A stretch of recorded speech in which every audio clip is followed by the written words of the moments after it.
Welcome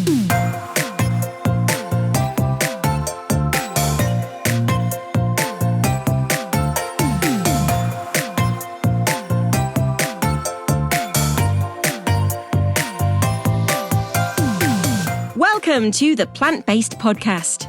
Did you know that plants are truly amazing? Not only can you grow them and eat them, you can also wear them, drink them, nourish your skin with them, and so much more. Let Ellen and Michael inspire you to love plants as much as they do, as they chat with the movers and shakers in this wonderful plant-based world. So, let's dig in. Series 9 is brought to you with Lava Light. Whether you're a novice gardener, specialist grower, or houseplant enthusiast, Lava Light can help you to nourish and protect your plants all year round. The collection comprises 8 different horticultural growing media and pest control products, each continually offering the same natural benefits from thermal protection and moisture retention to soil conditioning and continued nutrient boosts. Derived from volcanic deposits, Lava Light is completely natural and sustainable. Look out for it online or in your local gardening stores. So meandering through a park is a great way to unwind and enjoy plants, wildlife, and generally spend time immersed in nature. But have you ever wondered what it takes to keep those parks looking great for visitors to enjoy? And what about the royal parks? These are not just any park, but some of the most well-known green spaces around the world.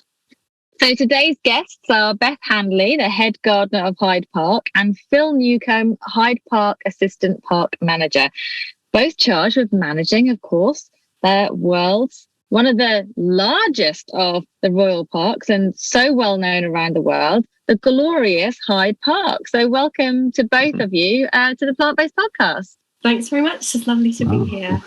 What an introduction. Thank you. Welcome. No expectation there at all. Firstly, we would love to know what your roles are. I mean, I know obviously, Beth, I've just mentioned you're head gardener, and Phil, you're the Hyde Park assistant park manager. But can you just kind of expand a little bit on each of your roles and kind of what you do? Yeah, shall I just take that and then lead into Beth, because she's the most exciting part of the last few months here in Hyde Park. So I tend to, as part of the team in Hyde Park, I've got the privilege of mostly looking after the green spaces.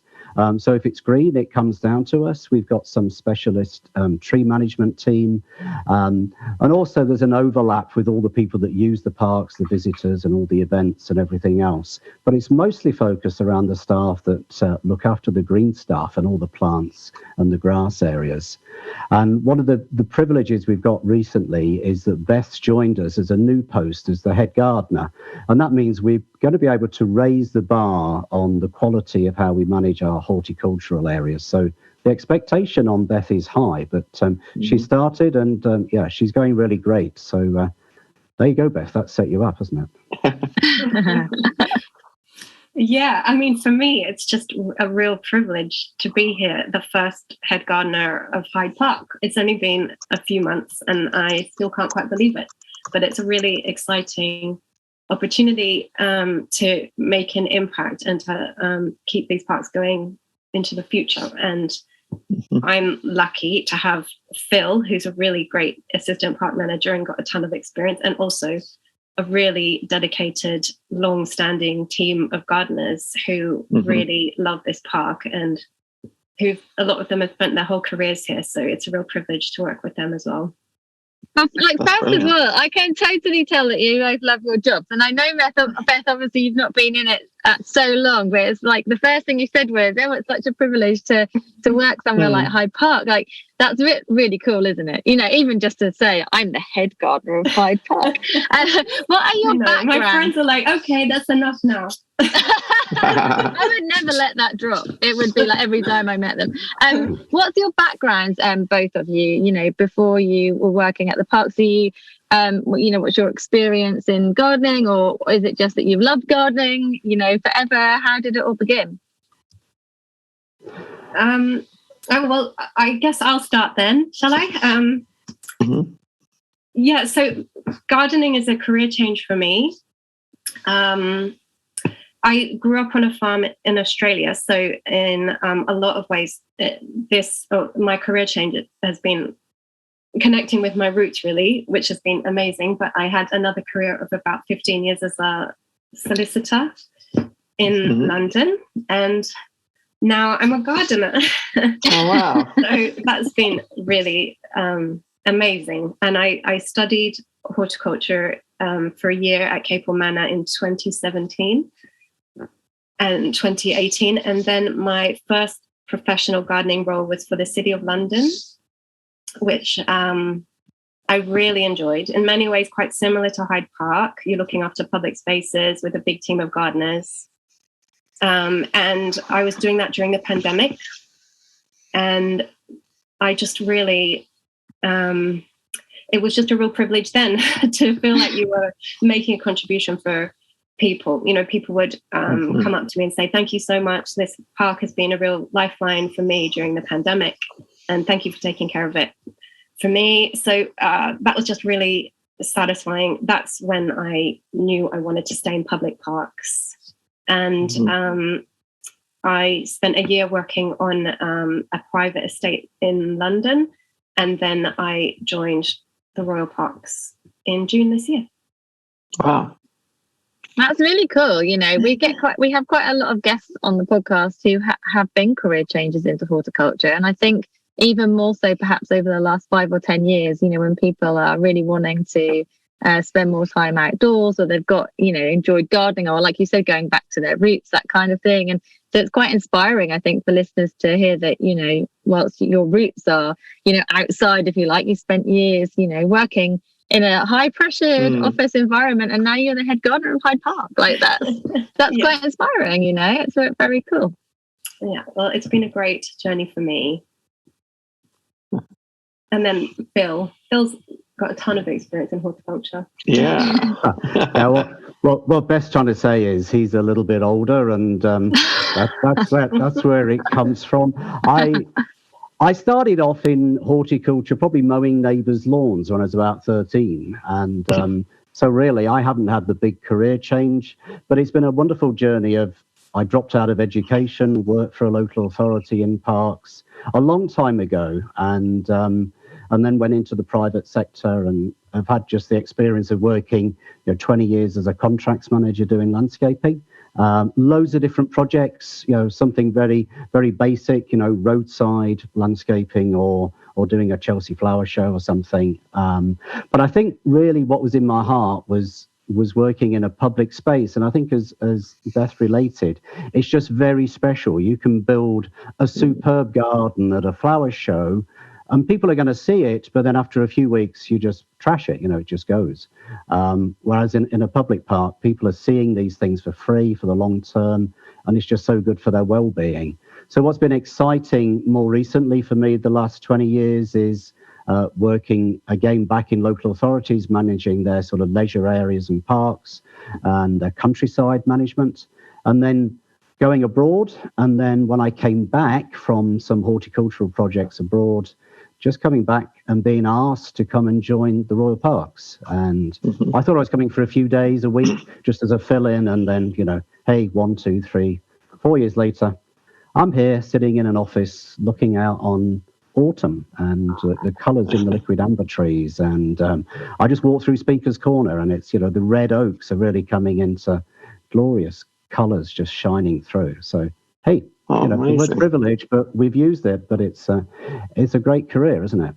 Absolutely. And we do quite often talk about that on the podcast. If anyone listening loves gardening and plants, and they're not sure what to do, where to start, we're going to talk a little bit more about that later. But horticulture is an amazing career to be in, and I actually love this aspect of like the public gardening side of things, because I don't really think we've spoken so much about that on the podcast so far, have we? Like the outdoor park space where people go, to clear their heads, like to get out for their well-being.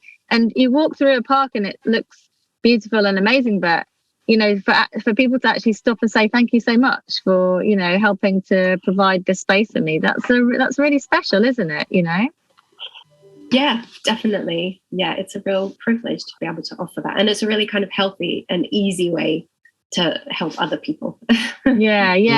And like also, as Phil just said, like seeing the changes of the seasons must be glorious out in the parks, and kind of working with the ebb and flow of all the different seasons must be lovely. Yeah, Beth had a great example. Sorry, Beth. Sorry. I was going to say, I really like working through winter and having the very first few days of warmth in the air when spring is on the way, because I think most people miss these days because they're still rugged up inside. But just when you like the air smells different, and there's a tiny bit of warmth, and I just think it's great to be able to experience the very first little hints of spring. Do you know, there's another element that really intrigues me about working in a public park. You must see some strange sights from time to time, right? Yeah, I guess a range of exercise styles. Yeah, you may not be able to comment on all of them, I understand, but so what does a typical... Phil's staying really quiet for that. Yeah. What does a typical day look like for you both? I know you've got slightly different roles there at Hyde Park, but just run us through kind of what you could be doing, and I guess that changes with the seasons as well. I think Beth has the better angle on it because she's out and about with the staff, whereas sometimes you can be backed up but doing the more mundane admin behind it. But it is great. I mean, this morning I was looking, we've got a bowling green. The guys are coming in to, do all the winter renovation on that tomorrow. We've got staff out and about, putting in new bedding, taking bedding out. So all of that needs supervising, as well as the observation of, it's also, I think, as you've alluded before, how people use the spaces. So it's really helpful to be out and about and get an impression of how that's used. One example Beth had was that, the guys are taking out the summer bedding. We're ready to put the winter bedding in. And people are interacting with the staff and sort of saying, what is this? And one of the guys is saying, well, actually, this is amaranth. I know how to cook it. This is what you do with it. So that sort of interaction is great. But on a normal day as well, we've been setting up, we've got some events in the park for Winter Fair. So just making sure everything and the infrastructure is set up for that. And also you're trying to protect the green spaces as well. So at different times, isn't it? COVID, we had thousands of people coming in, and it's we're still doing some restoration for some of the worn out areas. It's such a mixed bag, Michael. It's every day is so different. And I think can imagine. And you can walk around, and hopefully we'll be walking around with Beth in a few days, looking at where can we improve things. Where can we change this area into something that's better for biodiversity and all sorts of things. So, but to cope with heavy footfall as well, obviously. Yeah, there's been a lot of that. We're doing a lot of grass seeding. We just had a half marathon, so we're there's wears out the grass a little bit, but that's great. It means it's a popular place to be. Yeah, and I guess I don't know if I could give you a typical day either because it changes so much depending on what we're doing. But at the moment, I'm juggling helping the team put the winter bedding out, which is a really exciting time of year. And we've had a big project in the last week. We planted almost 30,000 crocus, purple and white crocus, which is an early flowering spring bulb. And they're going to be a big mass of crocus lawn just outside Apsley Arch, which is the Hyde Park corner entrance. So we had a specialist company come in with their own amazing contraption that kind of lifts the lawn and puts the bulbs underneath and flattens the lawn. Oh, wow. That's cool. Yeah. So keeping an eye on that and ordering plants because when we finish the bedding in November, we're going to be going around and gapping up, where have things died over the year? Where have we got gaps? And so there's a load more plants going in. So kind of I'm ordering stuff and making sure it arrives. And yeah, just keeping an overview of the park. Yeah, it's a really nice time of the week or the month when Phil and I can go around together in our buggy and just look at what are the longer term projects, what are the shorter term projects, what needs attention tomorrow, what needs attention next week. And that's really nice to be able to just get the overview of the park as well. Yeah, it's just that it sounds really cool. And how big is the team? Like, you're in, a huge space. So how many of you are there, keeping it looking amazing? Yeah, it's probably smaller than you think. And maybe Phil can give the exact number. So we obviously, as far as looking after the infrastructure, all the hard stuff, like the landscaping, the roadways, the drains, and all the stuff that you take for granted. There's a whole separate contractor doing those works and staff in-house. As far as the green stuff's concerned, like mowing the grass and working with Beth, those sorts of tasks, we've got up to about 30 members of staff here through the contractor. Some of those are seasonals, they come and go, which is great, but often they're coming back again. So yeah, not so many really. And what we're hoping for, one of the reasons Beth is in her role, is to look forward to this coming year and getting more volunteers in that will help raise the bar a little bit, do a little bit more focus on some areas. And I think that what they get from it, of course, is their own health and well-being. It's interaction.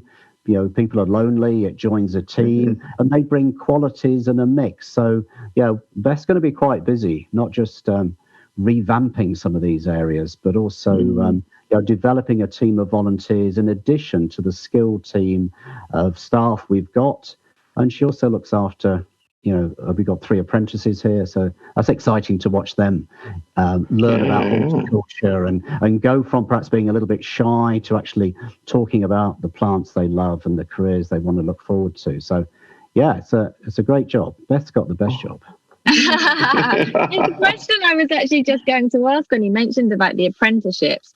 I mean, what an amazing opportunity for somebody to learn about horticulture, with obviously such experienced people, like you, Phil, and Beth, guiding everyone to creating this lovely space for, people's well-being. Basically, that's what it is about, and biodiversity and that kind of thing. Do you know where people could perhaps look to see if there are any apprenticeship opportunities or experience needed at all? Yeah, that comes for apprenticeship for the Royal Parks, and that comes up on our website every year.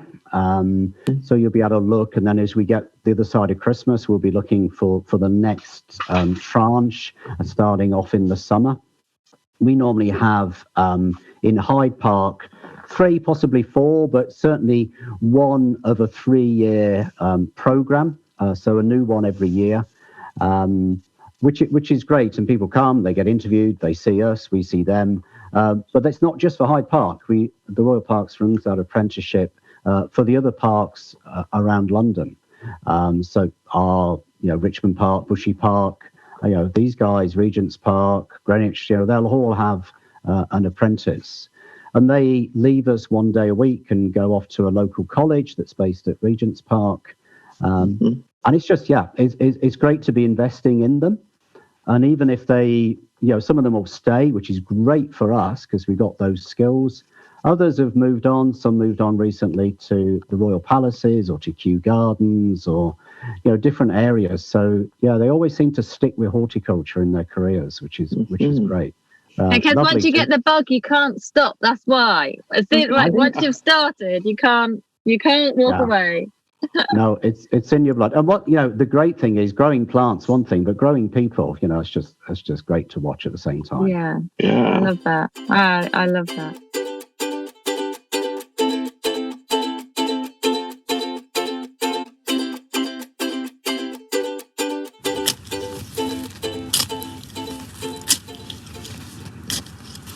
Autumn is well and truly over. The last of the autumn leaves have fallen, the last of my apples have been made into crumble, and the last of the little crab apples have been eaten by the birds. So as we approach winter, it's about time we start thinking about planting those bulbs.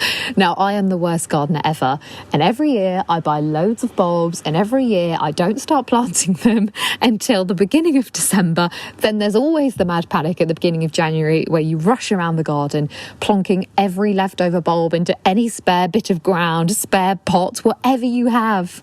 I love giving bulbs as a Christmas present. In fact, my mum and I swap a little pot of bulbs every year, and it's so lovely because you never know what you're going to get. It's always a really nice surprise, and it's always something that you haven't thought of planting yourself. So I really like this idea as a little handy Christmas present that can be planted up literally on Christmas Eve is when I usually tend to do it. But this year I'm trying to be a little bit more organised. I mean, I haven't started planting my bulbs yet, I have to be honest, but I have thought about where I'm going to put them.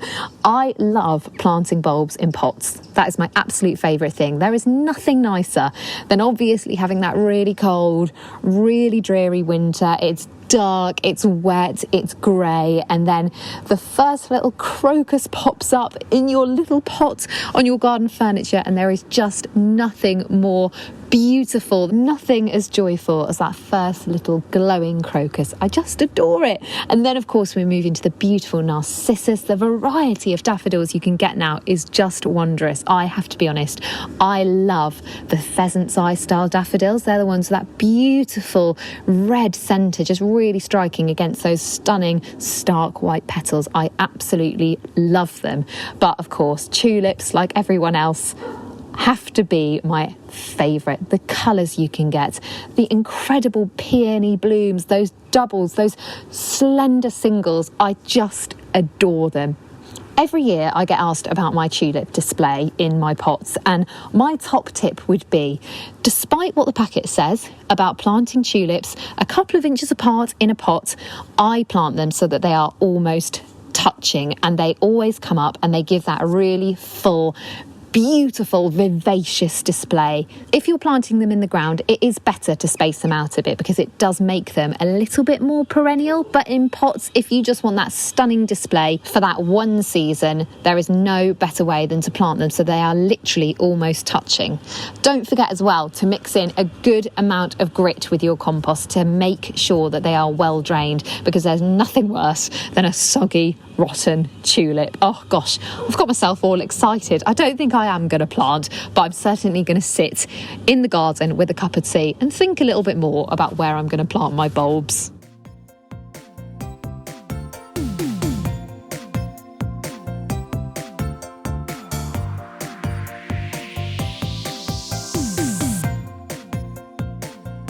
Really, my next question is for you both, which is, have you got a certain area of the park that you enjoy, kind of your favourite spot, or any star plants, maybe some special plants that are amongst the grounds?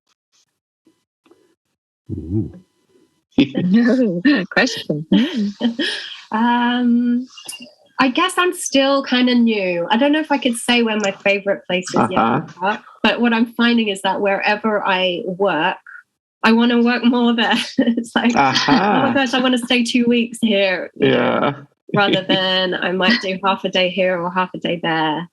Some of our most experienced and long-standing gardeners are based in a certain area. Mm-hmm. So there's a full-time gardener, Clive, based in the Rose Gardens, and Andrea, who's in the Dell, which is an area at the bottom of the Serpentine, which is kind of closed off to the public. You can look into it. It's a lovely little garden. And then at the Bowling Green, there's gardens there inside a sports area, and the tool shed shrubberies as well, which is so I've been spending a bit of time just getting to know those areas and working with those gardeners. And yes, every time I'm there, I'm like, oh, I really want to get stuck into this or that. There's just so many places in the park to get your teeth into, really. And then there's the bedding displays, which we're really proud of, which we're in the process of changing at the moment, which need maintaining. So I think it's just, for me, I like gardening. I like getting stuck in, and whatever I'm doing, I just want to do more of it.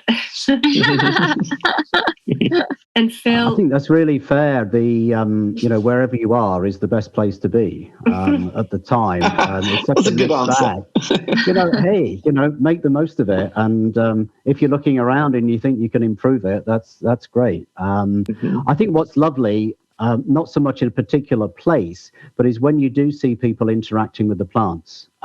If they're taking selfies, you know that they're enjoying it. They're seeing something beautiful. That's lovely. We had some areas where we used a similar machine to planting the crocus that Beth spoke about, and it planted bulbs, and then it also sowed some meadow, like an annual meadows on top, where you get the poppies and the cornflowers and all of that stuff. So that was coming through.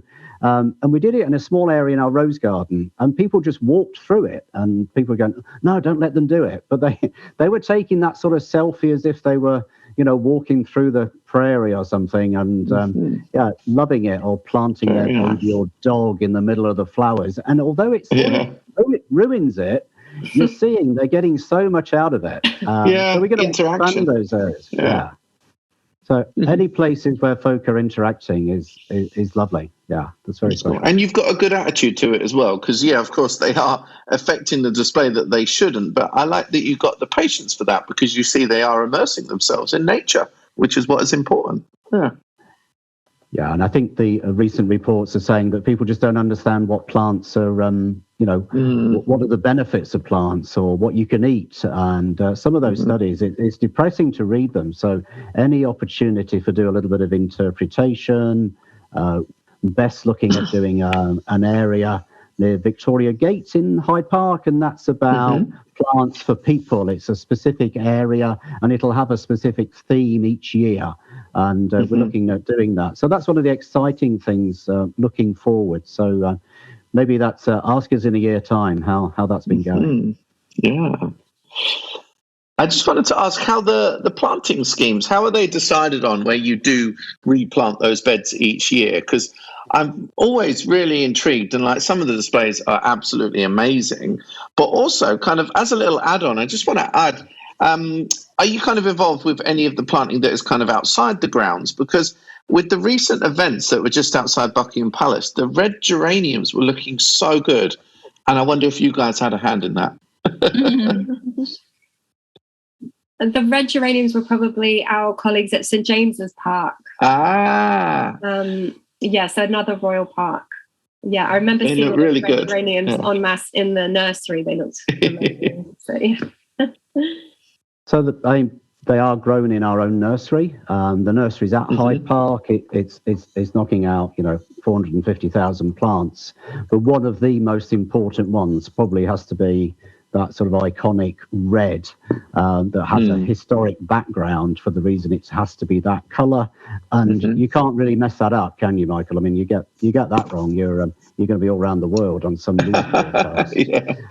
So the pressure's on for those guys. But like most of our plants, are all grown in our bedding nursery that's on site. I mean, it's a lot, isn't it? That's a lot of plants to produce. Yeah, I think that the figure is 450,000 plants we grow in the nursery each year. Wow. Well, they've been under a lot of pressure recently with changing. We're trying to be more sustainable. They're going completely peat-free, which is a real plus. But it's risky, isn't it? You're growing something in a different growing medium. But they're doing really well. We went through the other day, and the quality of the plant material was looking really good. So, a lot of pressure on those guys. But it's great to have them, and have them right on site as well. That's a real benefit for us. We've mentioned the well-being aspect of like a public park, and also you've touched on biodiversity. And just then you did mention the environmental factor as well of growing so many plants. How important is sustainability in the gardening practices that you do across the royal parks, and what kind of practices do you use? Very Got me on that, important. Beth? Are you okay? Beth, go for it. Yeah, it's really important to us. We really want to be at the forefront of sustainable horticultural practices. So part of that is growing as many plants as we can in our nursery, using peat-free compost, growing things from seed, and sourcing things within the UK or where we can be sure about their provenance and that good standards to protect against just pests and diseases traveling have been maintained, in the nurseries where they maybe began their life. A lot of our bedding displays, we use perennials, which is not traditional. Bedding is traditionally annuals or perennials grown as annuals that you just throw out at the end of the season. We're moving away from that. So this summer, we pulled out our summer bedding, but I would say about 60% of the plants have gone back to the nursery to be potted on for next year, which is really satisfying. Or we plant them in other parts of the parks as part of our permanent displays. Those that we do, but the annuals that are involved in our bedding schemes all get composted at our own compost area in Kensington Gardens, and then that's our compost that we use across the garden. So that's really satisfying as well. Cool. Yeah. So, and then Phil, you might have other things to add. Oh, a lot of it is just down to detail. Even sourcing, are we growing in plastic pots? If we have to use it, we're getting plastic that's recyclable. It's really mundane, that one, but it's really important. Our water source is coming up from underground. It's not tap water. And then, of course, the selection of the plants. It's the going through the plant designs with Beth, and we're looking at plants that are more single flowers. They're available for biodiversity, for pollination. So just changing some of the planting that we're doing. And they've been great this year. We had a real challenge. Our April was really dry. We had some really dry spells throughout the summer. So some of the places where we were able to keep some irrigation on some of the planting, it really meant that all the wildlife had a source of nectar. We noticed that with some of the bees locally. They would still be able to collect it, whereas elsewhere, our meadows that we've got across the park were just bone dry, really. So, selecting the right species and also making sure the background planting, best doing some planting in some shrubberies, getting rid of some of the really boring stuff, the laurel, to make sure that we're planting some native species or species that offer something for insects and the birds. So, just enriching those landscapes. So that whole plant selection is important. And if we are importing plants, as Beth says, making sure that we're checking those plants before they arrive and making sure that they haven't got disease, so we're not spreading. Biosecurity is such a high thing now. So it's good that we're on board with that as well. Yeah, plant health is big on the agenda, isn't it? And actually, if you've been working there at the park for a few years, have you noticed the difference in the climate? With in the plants there, have you seen a change over the last few years yourself? I don't suppose I've been here that long, but I think we can see things that are perhaps struggling. We've had a couple of really hot, dry years. Some of our birch trees have been struggling. One of our great gardeners comes from Finland, and she would say that's not a proper birch tree. That's just a scrawny thing. But you can tell they're on the edge of where they're happy to be growing. And I think when we look at certainly our tree planting, we're starting to select things that will cope a little bit more with dry spells and occasional heavy rainfall as well. So that lovely mild British climate seems to be leaving us a little bit, and that's one of our challenges, is to say, okay, what planting should we have here in Hyde Park? What trees should we plant? If it's biosecurity issues, if we're replanting avenues, maybe it's more than one species. So we've got quite a relationship with the Forestry Commission, looking at some of the pests and disease issues that we think are covering the country and issues that might be moving forward, and doing some trials. So Yeah, that's useful because those guys are at the cutting edge of protecting trees in the UK, that's for sure. I guess that also what you're doing is setting an example, isn't it, to the public? So for those who may want to learn what trees might work well in their garden or what they can grow and do at home, you're setting that example for them, aren't you? Yeah, the bedding, I think that best designing especially is to say you can do this at home, but yes, it can be peat-free, it can be successful. So yeah, we're hoping that people are coming in and taking not taking the plants, but taking the examples, and translating that and putting that into practice at home. Yeah, giving them some inspiration. And before we finish up today, which has been really lovely to chat with you, I have to ask the question: since you work in a royal park, do you ever get to meet royalty? Don't say no. Don't tell me no. Yes, they have visited, not since I've been there. So King Charles is the patron of the Royal Parks charity, and he visited Hyde Park to mark the launch of the Royal Park charity in 2017.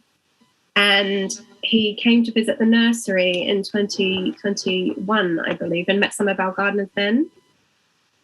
Yeah. That was a really lovely visit because that was the opportunity for what was then Prince Charles and Camilla to come, and they just saying thank you to folk, and that was really lovely. And the nature of the site is that we're not far from Buckingham Palace. We're just up from the Mall. Kensington, is next door. So obviously there's a lot of ceremonial event happens in and around the central parks at St James's Park and Hyde Park. So the nature of that is, there'll be some interaction. But we do, as Beth was saying, as our patron, felt very, very supported. And those conversations were with apprentices, and the gardeners, not just the guys in sort of suits. That's great. That's really nice. Beautiful. Yeah. Hey, I reckon that secretly they take a walk around the parks and they don't let you know. They've got the cap on and some sunglasses and their collar up, so no one can see that it's them. But I reckon they're just having a little look around more often than you think. Yeah, absolutely they are.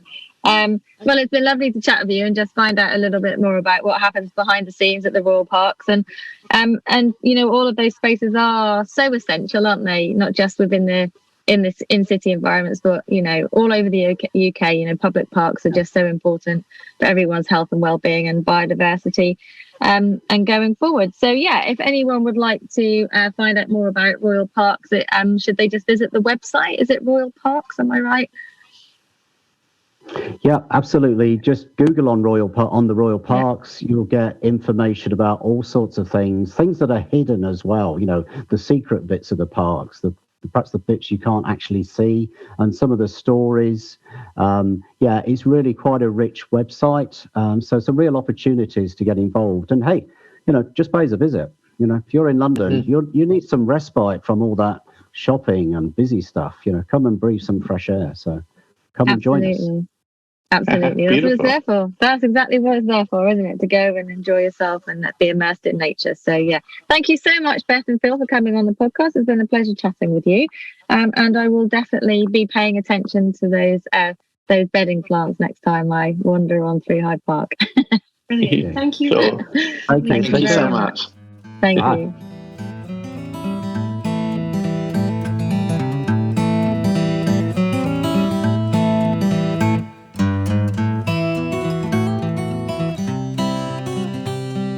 Yes. Welcome to the second segment instalment from the Jungle Club, Worcester, Birmingham, and soon to be Stratford. Hope you're doing well, and I hope you're doing good. Today, I'll tell you what's weird. Every time I make a recording for this segment, it always automatically saves the recording as Royal Kebab. That's odd. But anyway, moving on swiftly. I wanted to talk about something that a lot of people at the moment are asking me about, and it is winter and indoor houseplants. How do we keep our houseplants happy through the winter? And what does it really all mean? So I'm just going to sling a few tips everyone's way.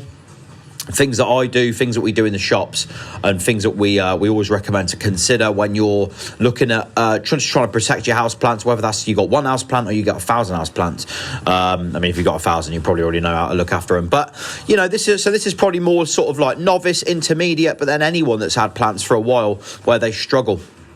So number one is light. Everything comes from access to sun. And even though we enter into winter months, we still want to make sure that our plants are going to get as much light as possible. So one of the things that we look to do is we look to either assist in artificial light. And if you come to the Jungle Club, you can purchase Pianta grow lights from us. In the next couple of weeks, we'll have them available. And then also you can buy lights on Amazon and things like that, full spectrum lights, so you can assist with artificial light, but also ensuring that your plant isn't in the corner of your room somewhere. In the summer, that's fine because there's loads of light coming through all the time and it's warmer, and it's and generally speaking, we're getting more sun. But in the winter, we probably want to move our plants around a little bit, make sure that they're getting access to natural light. And as much natural light as possible. So typically speaking, we want to get them in near the windows if we can. So that's one thing that we look to do. Number two, we look to... Hang on, I might have someone coming in the shop, so I'm trying to be all like coy about it. No, I'm not. Nah, we're all good. So number two is we want to make sure that the plants are warm and they're not getting cold. Cold is the biggest killer for plants. Typically speaking, you want to try and keep them probably above 15, 16 degrees. In some cases, maybe even warmer. And we also want to keep that humidity up so we can group our plants together. You've probably heard of this a lot on platforms around regarding plants, but grouping your plants together and maybe offering a little bit of additional humidity and heat, so humidifiers, little oil heaters and things like that. And I know energy is a question at the minute, but if your plants get too cold, the fact of the matter is they are going to struggle. So you want to make sure that it never really gets lower than sort of 12 to 13 degrees at its lowest. You will see a lot of plants struggle if they get too cold or if they get near any drafts. Number three, we want to make sure that we are watching how much we water and the frequency of watering our plants as well, because the plants aren't growing as much, they're not transpiring as much, the air temperature's not as high, they're not going to dry out as quickly. So you might not have to water them as often, but you would still look to water them the same amount. So not as often, but maybe same amount. Now, if your plant is in a really good spot and it's really bright and it's warm inside, you might find that might not change that much. But typically speaking, we find that we just watch the watering over the winter. This doesn't mean you've got to completely ignore the plant. It just means you want to just monitor, feel the plant, pick the plant up, feel the weight of the plant, and try and establish, whether or not you think it really needs watering again. And it might need an extra couple of days, or maybe even can go up to a couple of weeks. But I do find, typically speaking, that I like that term, typically speaking. Well, it's a good term. But I find generally that I do water not as frequently in the winter, but I'm still watering the plant with the same amount of water. Overwatering isn't always down to how much water you give, it's the frequency of water that you give it. So that's really important. So those are our tips: light, heat, and water. Let's go. Series 9 is brought to you with Lava Light. Derived from volcanic deposits, Lava Lights can help you to nourish and protect your plants all year round. The collection comprises of 8 different horticultural growing media and pest control products. Look out for their colourful packs either online and in your local gardening stores.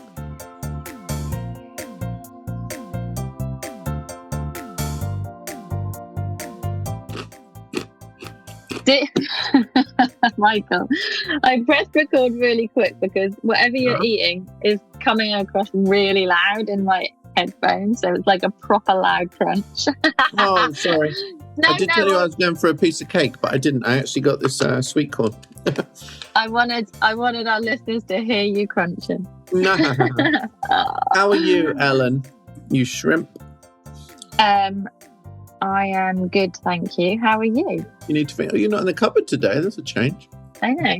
I kicked my husband out of the office so I can sit in here because we're obviously recording quite a few this morning. So, is that an all-year Christmas tree behind you? Yeah, Norfolk Island pine. Oh, racy! Isn't it lovely?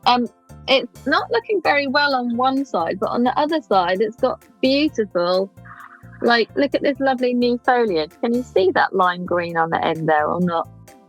You what? Look at that, the new foliage. I know. Oh, that's cool. I love that plant. You weren't even paying any attention to me no, then. I did. You told me it was light green. You told me it was light green on the end, right? You looked out the window. I've been banging on about Sparmannia africana recently, but I've overwatered mine. It's completely died. I think we have to call this like trying to love your plant too much. Honestly, I had no idea what was going on down below, and I was so excited. I was like, "Oh, this is so quick growing. I'll give it more water." Blah blah blah blah blah. You've literally done the classic thing. I know, I've done what I tell everyone not to do. Yeah. But you know, Ellen, the difference for me is I'm not too ashamed to say it. You know, that's the thing. I'm really quite an honest guy, and I'm just like, yeah, I'm lovely. Just blow your own trumpet, balcony, Ellen. My balcony has not been as abundant as I would hope, so I posted that photograph on Instagram as well to show people the reality, just like you. The truth Why is it not abundant then? It's not really turned out quite how I'd expect. The very sunny balcony is actually quite a bit shady because of the structures around it and the big trees opposite. And so a lot of plants that needed more sun didn't get them, and then sometimes we're away and they don't get watered and they needed more moisture. Like, containers dry out so quickly. So yeah, it's a bit, but it's a learning curve always. So now I know exactly where I'm at. I will be making it abundant. I heard, who did I hear saying this? Matt Pottage at RHS Wisley talks about each year at Wisley, they kind of edit the planting a bit. And I think I need to edit the planting in my garden because, do you know what? It's just kind of, a lot of that stuff in the summer couldn't cope. And I think maybe some of the things I was being a bit hopeful of where I'd place them, and kind of, you know, when the summer's a little bit harsher, then it's obviously not going to cope as well if it is in a slightly different place. But yeah, I think I need to go a little bit more shrubby, but like shrubs with really nice. Do you know what? I know it sounds really weird and trashy, but I would not be against having a garden full of lots of different hebes. Ew. For some reason, I really like them. Because I like hebes, but a garden full of them? Well, not quite full, but like, you know, a garden that's maxing out on hebes perhaps. Because I'm a big fan of things like Pittosporum, you know, things that are quite textural. But I think with Pittosporum, you're not really getting much kind of nature benefit. So I think, but something like a hebe, you've got really gorgeous flowers, obviously great for pollinators, this and that. So I think maybe a few more textural shrubs and ones that do max out on flowering a little bit, because I don't know, trying to keep some of these perennials happy has not been easy, and kind of like the scorchness of a summer garden. And you know, I'm a busy mum, so I'm not like, and also I don't want to tend to the garden a lot, but I haven't got time to tend to it. But also, I don't think it's responsible to have to water your garden all the time as well. You know, I agree. A bit more self-sufficient. And but also we're talking about it like it's a negative thing that we have to edit our gardens or change our pots up. But at the end of the day, gardens do evolve. Like, even if you have a fully landscaped garden and everything's been researched and plants have been planted specifically because of the aspect and the soil, things don't always work out, or you might change your mind, or you might want to plant something different. Gardens evolve all of the time, whether you're on a balcony or a big space, it doesn't matter. So basically, both of our gardens are evolving for next year, that's for sure. Oh, you're right, darling. You're right. I know I am. But it's still very warm here, Ellen. What's the temperature? In the teens? Well, yeah. Like, earlier today, it was like 18. Yeah, that's really warm, isn't it, for this time of year? I would go on holiday for that. The only thing is, I think, you know, as temperatures are climbing, and obviously we have to think a lot differently about what and how we plant, is that pests and diseases don't get killed off because it's not cold enough. So we don't have really cold winters, and we have a lot more kind of bugs to deal with in the garden. We, like here, even in North Carolina, the array of bugs on the balcony is insane. Like so many different things that I've never seen or heard of, and they're munching on things. So yeah, but it's so much warmer, you know. So it's definitely something in the UK, well, everywhere, to be thinking about. What floor are you on? We're on the top floor, but it's only, well, we're on the 4th floor, but that's actually the 5th, and it's at the top. Yeah, but there's a lot of structure around it, so we get quite a bit of shade, and we get hummingbirds and birds. We've had lizards.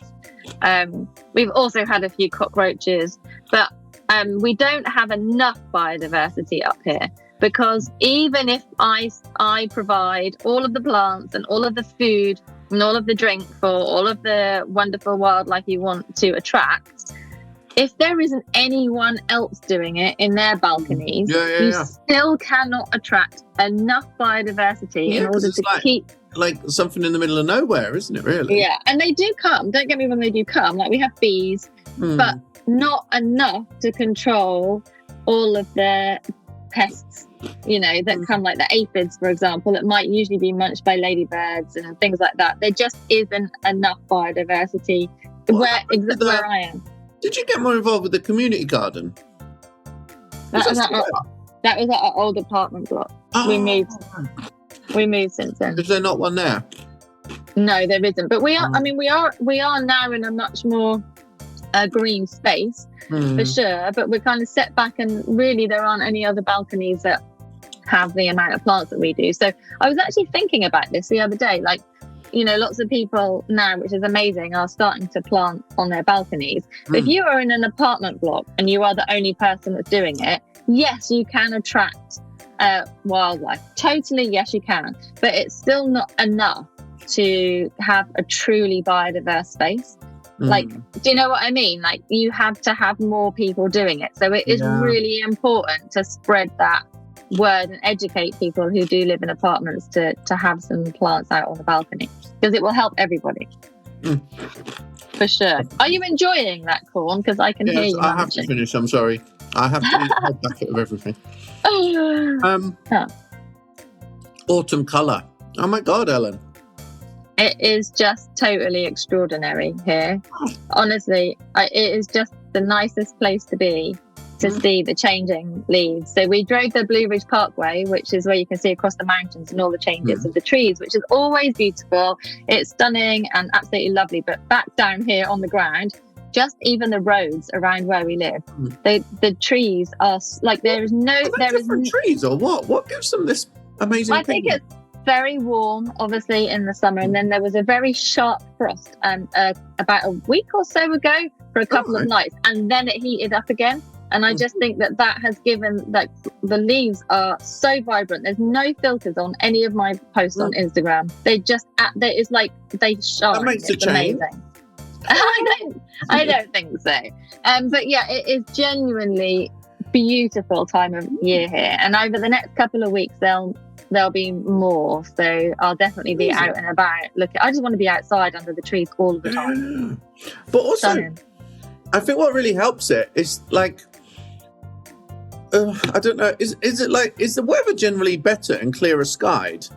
Because it feels like, obviously, when I've seen on the videos, it's like set against the blue sky, which is always then just beautiful.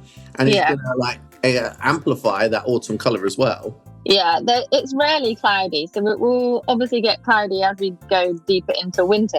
And we had a cloudy, rainy day the other day, but otherwise it's blue skies. So at the moment I can see out, there's a bit of cloud, but it's very bright. Yeah. And that definitely makes a difference. So yeah, and of course there are a few different trees here, but generally speaking, you know, we know what they are, but it's just the colour is just absolutely phenomenal. Oh my flip. Ellen, do you know what they let me loose doing last week? What? I did the Weird and Wacky Plant Show, but for families. With kids? Yeah. I know the words you use in that presentation, so I really hope that you changed them. Obviously, I adjusted myself. No, it was pretty good, actually. Do you know what? It's quite funny because... I don't know, I was having a really good chat with Andy from Urban Herbs earlier, and it's kind of like you obviously, it seems really obvious actually, but you obviously communicate to different people in different ways. And there's different ways that people are taking info, and obviously kids. the innocence and the keenness for knowledge of kids is just really admirable. And they've got no kind of worries about what they're asking or the shame of it. And it's like, I wish as adults we held on to that. It's just, they're jumping around. They're like, what's this? What's this? What's this? What does that do? What does that? And I love that interest. And I really wanted to be I know this sounds cheesy, but I just was determined to be the cool dad. And I didn't want to kind of, even when we had to start and they were still like gas bagging for like 10 minutes. And I didn't want to be the adult kind of giving discipline and stuff and kind of like, so I just kind of wanted to give them the space to ask their questions and this and that. And it was really cool. And I don't think Sarah from Harlow Cars, she didn't realize that I hadn't done the presentation to families before. And afterwards she emailed me, she said, I don't think I quite realized, like, because when I arrived, I was like, oh, right, okay. But it was really cool. It was really cool. And obviously on the PowerPoint, like, I felt like the words on the PowerPoint were for the adults, and then the words that I was saying out of my mouth in a very different kind of delivery was for the kids. Yeah. And they'd engaged throughout, and we had some different samples at the front, and obviously Venus flytrap, we counted 20 seconds and all this stuff, and it was just it was really cool. So I can now add that onto my CV. It was cool. Working with children is so rewarding, especially when it comes to like showing them about nature and plants and just really provoking that curiosity and awe. And we're as adults, we're not amazed so much by things. We're not in awe of things. We're not so curious. We are, but we don't want to outwardly show that we are. Well, I think there's an element of that, but also there's an element of being suppressed in one way or another because of society, and also because as you get older, you experience things more, so you're not so amazed at things because you've seen them a lot. And I love that curiosity. Oh, definitely. And it just made me look at so many things of kind of like, when a kid is so excited, they're like, what's this? What's this? What's this? The parent is always likely to kind of like, bat them away and kind of like, but no, you shouldn't do that to kids, because this curiosity is the most wonderful gift. That's a sweeping statement to make. The parent will bat them away. Put that on a poster and put it in the downstairs loo, Okay. I'm glad you enjoyed yourself, for sure. Yeah, that's how I feel about it. What have you been up to, you mung bean? I can't remember what I've been up to day to day. You often ask me this in our gossips, and I'm like, I really should think about it before. You should come prepared. This is homework. Oof. I know. I didn't ever do homework. I don't remember much at school, so maybe it's just a thing. Ellen, I don't understand you, because like whenever I call you square, you say you're not. Whenever I say you weren't square, you always say you were square. I've never said I was square, ever. So you've got that wrong. I was never square. You said something and I forgot. As halfway through saying it, I was like, what am I saying? I have never considered myself a square. I have been doing, obviously, loads of walks amongst the trees, purely because it's absolutely amazing. Well, you've been celebrating Halloween, I see. I was going to say, oh yeah, I forgot about that. I got the face paints out, and I was like a skeleton, and I painted my husband as Freddy Krueger, and genuinely, he freaked everyone out until he smiled at himself. But the thing is, like, he can't really be scary. Like, we're like, we want to take a picture of you and be scary, but he's not a scary person whatsoever. So that's kind of funny. Apart from that, I've been working a lot on the wellbeing retreats that are coming up next year, and also I've finished my Reiki training. So I've had my attunement, and now I can perform Reiki as well, which is really cool. There's no stopping you now. I'm like all about well-being basically for this winter, ready for the well-being retreats next year. So loads of training and stuff. Yeah. I was with Faith the other day. You know Faith? Yeah, Faith. Yeah, Faith in the Woods on Instagram. Yeah, defo. Yeah. She's ace. She's all about forest bathing and nature and stuff as well. Yeah. So I think she was probably the first person that I'd ever seen like mention this. And this is probably 6 years ago now or something. Yeah. What? You didn't know it was me who mentioned it first? No, not 6 years ago. That's just a joke. I'm only joking. It wasn't you. Ellen, when you tell jokes, they never fall right. Yeah, and When I WhatsApp you and I'm being sarcastic, it never comes across as sarcasm whatsoever. You're like, what? Oh my God. I'm like, no, I was being sarcastic. What are you like, honestly? Very good. My God. Do you think they're still going to do Christmas this year? Hey, what, the world? Yeah, like generally, because actually, to be honest, like, I think we're getting away with it a bit. It's the 1st of November and I haven't really had a sniff of it yet. I'm a total I'm like you, Ellen. I'm humbumbug. What is it called? Bar bumbug. Bar humbug. Slumbug. Bumbug. Yeah, slumbug millionaire. I've already agreed with quite a few people who we usually exchange presents with that we're not doing gifts. Presents are rubbish. We're not doing gifts this year with a few different people. And then when I first mentioned it, I think they were kind of like, oh, this is a bit weird. But then a few other people also mentioned it to them. So it's not just me who's saying, like, let's not bother with presents this year. Yeah. But you know me, Ellen, I hate that kind of thing where everyone's like rushing around just to buy something to, and then everyone's like running out of time. Well, it's hardly going to be the most heartfelt gift if you're kind of running out of time when you bought it. Do you know what I mean? So just. But also, people get into debt over Christmas. Yeah. And it's not. I wouldn't want anyone to get into debt for me like that. So no. No, just spend time with your friends and family. Enjoy the time off work, and exactly. That's what it should be about.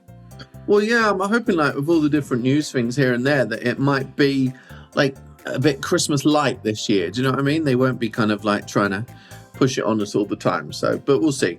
So, but I will just say there will definitely still be Christmas plants. That is for sure, because there's no way I'm not going to have some nice Christmas plants. Oh, yeah, I'm only in it for the plants, yeah. Definitely. Yeah, totally. Very nice. Oh, my flippin' dude. Well, nice gossiping with you, but I must go. No worries. What do you need to go and do? Well, my husband needs to reclaim his office. He's already texted me like, hurry up, basically. But it's nice to see you not surrounded by shoes and old socks. I know. Look, I put plants next to me specifically. Well, yeah, I need to go because I'm being interviewed rather than interviewing. Yeah. Well, would you like to tell us what for? Is that what? Oh, no, just about the book for Roots and All podcast. Very nice. Roots and All, very good podcast. Sarah Wilson, I think. Yeah, she's really cool, isn't she? Yeah, very, very nice. Such a nice job with that. And I think she's putting out weekly as well. Yeah, she does. Yeah. Really, really good work. So all about plants and horticulture as well. So. Yup. All right. Lovely chatting. Yeah, cool. Speak to you soon. See you soon. Bye.